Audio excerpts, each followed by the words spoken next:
গাজায় ইসরায়েলি হামলা ও বেসামরিক মানুষের উপর চলমান বর্বরতার প্রতিবাদে 12 এপ্রিল বাংলাদেশ ছিল বিক্ষোভ স্লোগানে উত্তাল।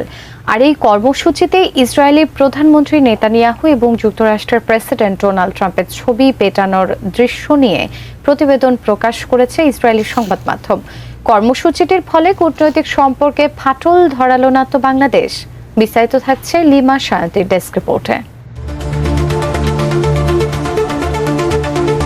রাজধানীর সোহরাওয়ার্দী উদ্যানে মার্চ ফর গাজা কর্মসূচির ডাক দেয় প্যালেস্টাইন সলিডারিটি মুভমেন্ট বাংলাদেশ নামের একটি প্ল্যাটফর্ম। 12 এপ্রিল বিকাল 3টা থেকে এই কর্মসূচি শুরু হওয়ার কথা থাকলেও সকাল থেকেই রাজধানী ও আশেপাশের বিভিন্ন জেলাসহ দেশের বিভিন্ন প্রান্ত থেকে ঢাকায় আসেন নানা শ্রেণী পেশার মানুষ।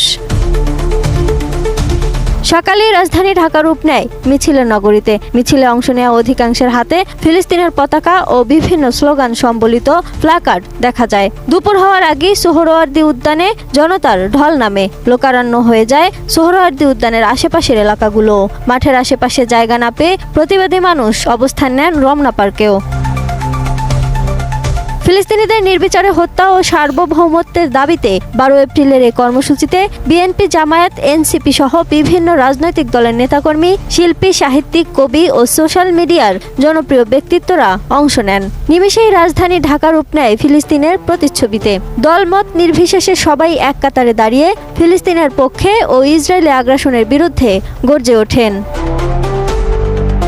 টানা সপ্তমবারের মতো বেস্ট টিস্যু পেপার ব্র্যান্ড হিসেবে স্বীকৃতি পেয়েছে বসুন্ধরা টিস্যু। আর এই কর্মসূচিতেই ট্রাম্প ও নেতানিয়াহুর ছবি পেটানোর খবর ইসরায়েলি মিডিয়া সহ বিভিন্ন গণমাধ্যমে এসেছে। 12 এপ্রিল রাজধানীর সোহরাওয়ার্দী উদ্যানে লাখো মানুষ এই কর্মসূচিতে অংশ নেন।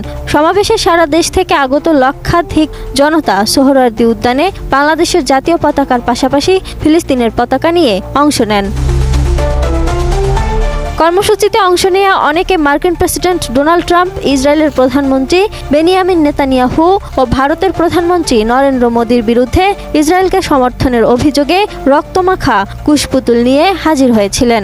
আবার নেতানিয়াহু ও ট্রাম্পের ছবিতে পেটানোর দৃশ্য দেখা গেছে। বাংলাদেশের এই মার্চ ফর গাজা কর্মসূচির খবর উঠে এসেছে আন্তর্জাতিক বিভিন্ন গণমাধ্যমে। এমনকি ইসরায়েলের গণমাধ্যম টাইমস অব ইসরায়েলেও প্রচার করেছে বিক্ষোভের এই খবর। এগুলোর মধ্যে আরও রয়েছে বার্তা সংস্থা AP, Washington Post, the Independent, Arab news সহ আরও অনেকে।